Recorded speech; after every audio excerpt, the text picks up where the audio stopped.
Hola hermanos, buenos días, ¿cómo están? Qué temita, el Apocalipsis.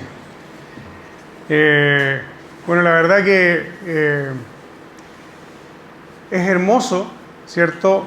Como vimos hace unas semanas en Romanos, saber que somos coherederos del reino de los cielos. Eso es justamente lo que nos dice, ¿cierto?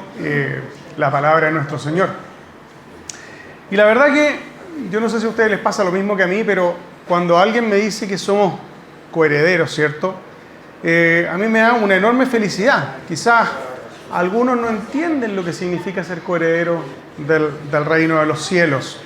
Pero me imagino que a muchos de nosotros nos puede alegrar el día. No obstante, quiero ser sincero y confesarles que en las mañanas mientras escribía el sermón me daba cuenta que, al igual que esta buena noticia, también me da mucha felicidad la linda casa que tengo, el desafiante trabajo que tengo, las lindas mañanas que hay en estas mañanas soleadas, ¿cierto?, donde se acerca el verano. Y la verdad que hay muchas otras cosas que les podría nombrar que me dan en mi vida actual enorme felicidad. Y es verdad que muchas personas damos gracias por lo que tenemos. Sin embargo, mucho veo que incluso utilizan las redes sociales, ¿cierto?, para mostrar a los amigos, ¿cierto?, las lindas fotos de nuestras familias, experiencias de nuestros viajes, ¿cierto?, las ricas comidas que hemos disfrutado en el último tiempo. Y la verdad que veo que en nuestra sociedad hoy en día las plataformas sociales nos mantienen vivos nuestros recuerdos, ¿cierto?, vivos los recuerdos en nuestros corazones, esos momentos de felicidad que quizás nunca van a volver. Y vivimos mirando constantemente el presente y recordando el pasado. Sin embargo, la historia que vas a escuchar ahora nos dice que hay eventos pasados que verdadera y permanentemente nos traerán felicidad hoy en el futuro. Esta es una herencia, hermanos, es un regalo. Y si estás dispuesto verdaderamente a entenderlo y recibirlo, no me cabe duda de que hoy día esto transformará tu corazón y por ende también va a transformar tu vida. Oremos, hermanos. Padre amado, te damos tantas gracias por esta oportunidad, Señor, de poder hablar de tu palabra, Señor. Te pido que este libro de Apocalipsis, que es este final de la historia, nos permita entender qué es lo que tú quieres para nuestras vidas, Señor. Esto no es para los demás, para las otras iglesias, sino que también es para la iglesia nuestra, para esta iglesia de Vitacura. Abre nuestros corazones, Señor, y nuestro entendimiento, que tu Espíritu Santo permita que la palabra sea profunda y llegue al centro de nuestros corazones para entender qué es lo que tú quieres para el final de nuestros días. Lo pedimos en Cristo. Amén. Bueno, muchas veces, como decía Cristian, ¿cierto?, el Apocalipsis cuando nosotros lo leemos, ¿cierto?, parece una cosa que no se entiende. Mucha gente busca la simbología, ¿cierto?, el número de la bestia, busca todas estas cosas, ¿cierto?, las trompetas y todas estas cosas, y la verdad que no se entiende. La gente como que se pierde y como que uno desconecta el Apocalipsis del resto de la Biblia. Y la verdad que creo que es importante que entendamos que el Apocalipsis no está para nada desconectado de la Biblia. Tengamos presente que efectivamente es el final de la historia, es la consumación total del plan de Dios. Y por eso los invito a ver qué nos dice. El primer versículo y el segundo versículo que leímos hace un rato dice: entonces vi un cielo nuevo y una nueva tierra, porque el primer cielo y la primera tierra pasaron y el mar ya no existe. Y la ciudad santa, la nueva Jerusalén, que descendía del cielo de Dios, preparada como una novia ataviada para su esposo. Bueno, muchos de nosotros podemos pensar que esto es futuro, ¿no es cierto? Porque este nuevo cielo y esta nueva tierra, nosotros vivimos actualmente en el cielo y en la tierra, y es más, cuando hablamos del mar, ¿cierto?, en la Biblia muchas veces hacemos referencia al mal. Y efectivamente eso todavía existe en nuestros tiempos. Por lo tanto, lo que nos está prometiendo es que viviremos en un cielo y en una tierra donde el mal, a diferencia de este mundo, no va a existir. Entonces, para que entendamos bien lo que sucede, tenemos que entender dos cosas primero. Démosle contexto a lo que es el Apocalipsis. Tenemos que entender de que el Apocalipsis es una visión llena de visiones simbólicas que permiten que el presente puede ser interpretado a la luz del final de la historia. Entonces, en este caso, es una culminación de todas las profecías del Antiguo Testamento. Si vemos, por ejemplo, las palabras de Isaías 65:17, que estuvo y habitó en Judá el 700 a.C., dice: por tanto, yo creo cielos nuevos y una nueva tierra, y no serán recordadas las cosas primeras, ni vendrán a la memoria. Lo que está escrito en Apocalipsis siempre ha sido escrito. Y eso es lo que podemos ver a la luz de lo que pasará el día de mañana. Y lo segundo que tenemos que entender, ¿cierto?, es que debemos conocer y entender nuestro propio pasado como iglesia, nuestro pasado como pueblo de Dios, nuestro pasado como familia en Cristo aquí en Vitacura, donde sabemos que somos un pueblo, ¿cierto?, en el lugar de Dios, bajo la bendición, bajo el gobierno de Dios. Y sabemos que esta nueva nación, ¿cierto?, en la Biblia se refiere, cuando Dios habla, a una etnia, donde todos tenemos la posibilidad de estar involucrados. Recordemos por un segundo lo que Génesis dice, ¿cierto? Para ir más atrás, a Génesis 12, del 1 al 3, dice: el Señor le dijo a Abraham: vete de tu tierra, de entre tus parientes y de la casa de tu padre, a la tierra que yo te mostraré. Haré de ti una nación grande y te bendeciré, engrandeceré tu nombre y serás bendición. Bendeciré a los que te bendigan y al que te maldiga, maldeciré. En ti serán benditas todas las familias de la tierra. Hermanos, por eso nosotros estamos en el segundo versículo, representados por la simbolización de una novia atada a la nueva creación, que ha venido a unirse, ¿cierto?, a Dios, y somos parte de ese pueblo, del pacto de Dios, que ha estado con nosotros por siempre. Por lo tanto, estas profecías escritas por Juan, que son de Dios y para su pueblo, son también para todos nosotros. No piensen que el Apocalipsis no es para nosotros. Es para nosotros. Es la culminación de la historia, ¿cierto? Y es un lugar donde dice que vamos a habitar sin maldad en un nuevo lugar que viene de Dios. En este lugar no solo no existirá la maldad como existe hoy, sino que, al igual que en el jardín del Edén, antes del pecado, tampoco existirá la muerte. Veamos lo que dicen los próximos versículos. Entonces oí una gran voz que decía desde el trono: el tabernáculo de Dios está entre los hombres, y Él habitará entre ellos, y ellos serán su pueblo, y Dios mismo estará entre ellos. Él enjugará toda lágrima de sus ojos, y ya no habrá muerte, ni habrá más duelo, ni clamor, ni dolor, porque las primeras cosas han pasado. Hermanos en Cristo, coherederos, Señor, el Señor siempre ha preparado nuestro camino desde el principio y no deja de ser justo y bueno. Él es quien inicia todo proceso de restauración en nuestras vidas. Es este mismo Dios, como vemos en el versículo 4, quien enjugará toda lágrima de nosotros, que es el mismo que escuchó ese clamor del pueblo de Israel para sacarlo de Egipto. Y luego con Moisés, ¿cierto?, en Éxodo 25 le dice que me hagan un santuario porque yo habitaré entre ellos. Es la voluntad de Dios de cohabitar con nosotros. Sin embargo, ni el santuario ni el posterior templo que se construyó contendrán en esta nueva Jerusalén al Señor, porque junto a Jesús, en su gloria, Creador y Redentor, llenarán cada espacio de este nuevo lugar. Esto quizás que estás escuchando es un plan que tú crees que el Señor va a preparar, pero el Señor ya lo preparó. Él mismo ha habitado y viene a habitar en la nueva creación. Y es necesario, según su plan, que todas las cosas sean nuevas. Y a veces esas cosas nuevas son las que no nos permiten entender qué es lo que el Señor realmente quiere. Y quiero invitarlos a que escuchemos con atención esta última parte, donde vamos a tratar de explicar efectivamente cómo esto tiene que afectar nuestras vidas hoy día. Así como lo hizo en un principio, Dios hace todas las cosas nuevas y esto afecta nuestro futuro. Veamos si estamos preparados hoy para lo que viene en el futuro. El que está sentado en el trono dijo: yo hago todas las cosas nuevas, y añadió: escribe, porque estas palabras son fieles y verdaderas. Debemos entender que esto representa las promesas del Antiguo Testamento para dar paso a la redención de nuestras vidas, a la consumación de una vida eterna con Dios. Vamos camino por la redención de Cristo a una consumación de todas las cosas para vivir eternamente con Dios.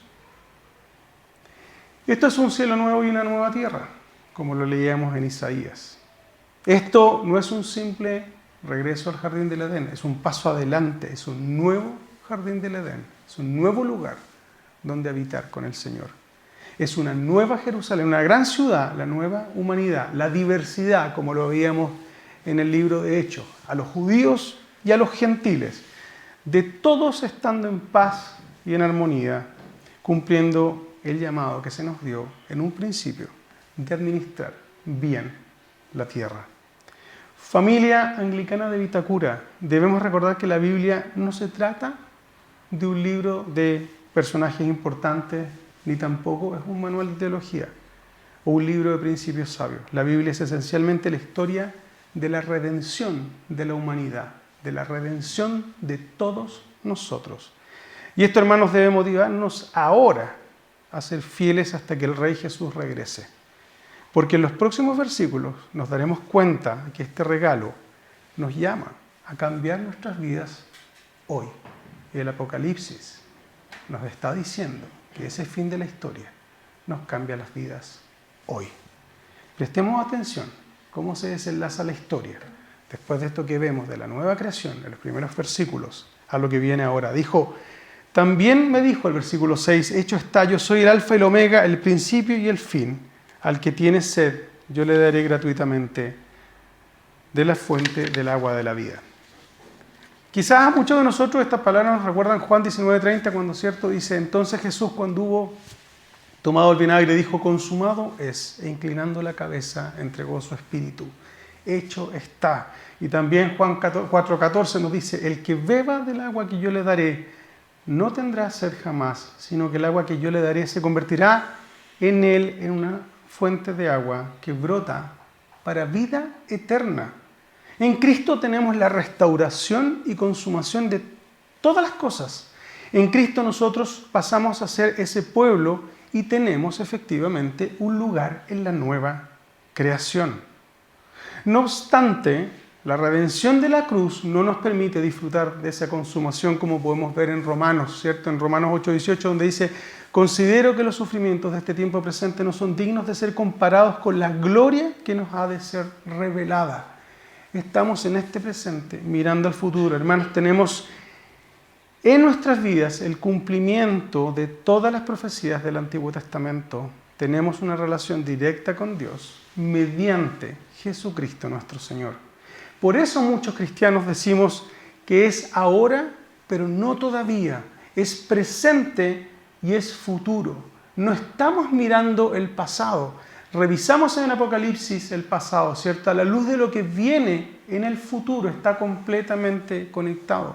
Y por eso nuestras vidas tienen que cambiar hoy si queremos ser partícipes en ese futuro. ¿Qué significa esto realmente? ¿Qué sucede en esta transformación que leímos en todos los versículos? Y vemos ahora el versículo 7 y el versículo 8, que son sumamente importantes para nuestra vida.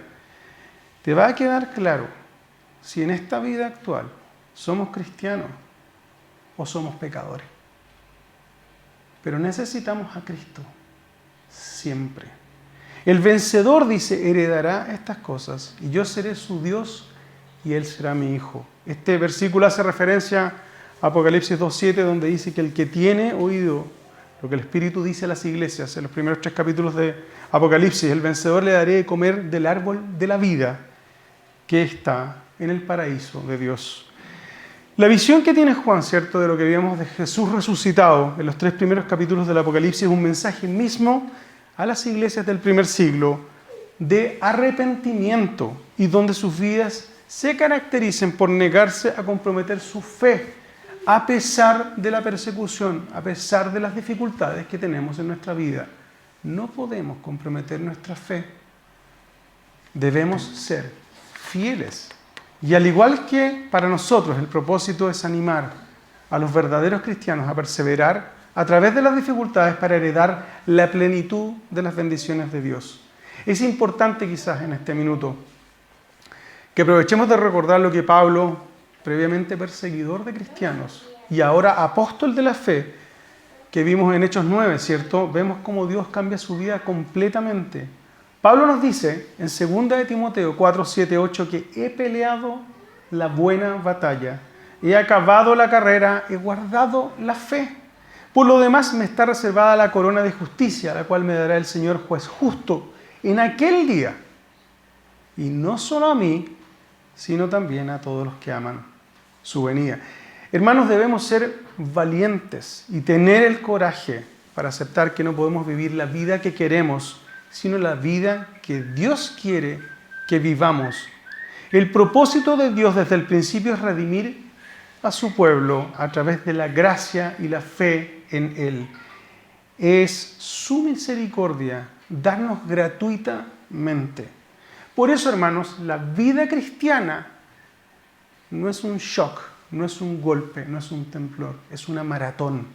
La vida cristiana es la que nos pide una maratón donde debemos ser valientes y constantes y día a día debemos arrepentirnos y cambiar nuestras vidas con el propósito de reflejar los frutos del Espíritu y revisar nuestras vidas para saber si realmente confiamos en la voluntad de Dios o quizás no.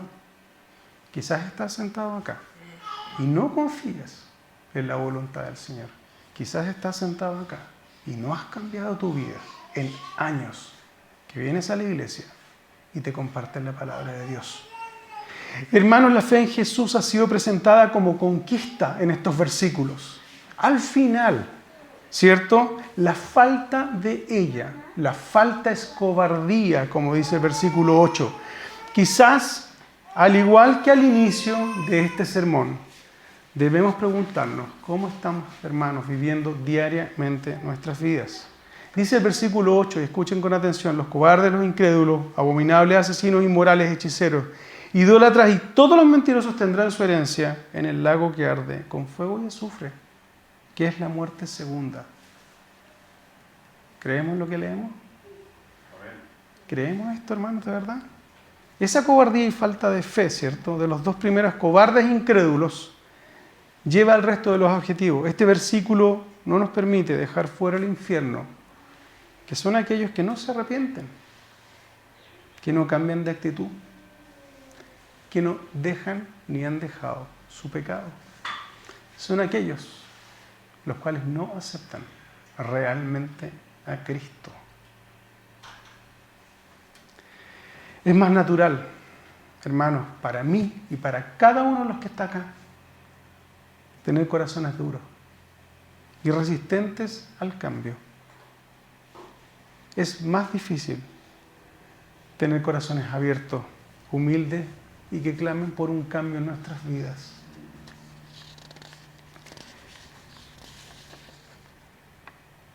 ¿Cuánto ha cambiado tu vida diariamente desde que escuchaste hablar de Jesús?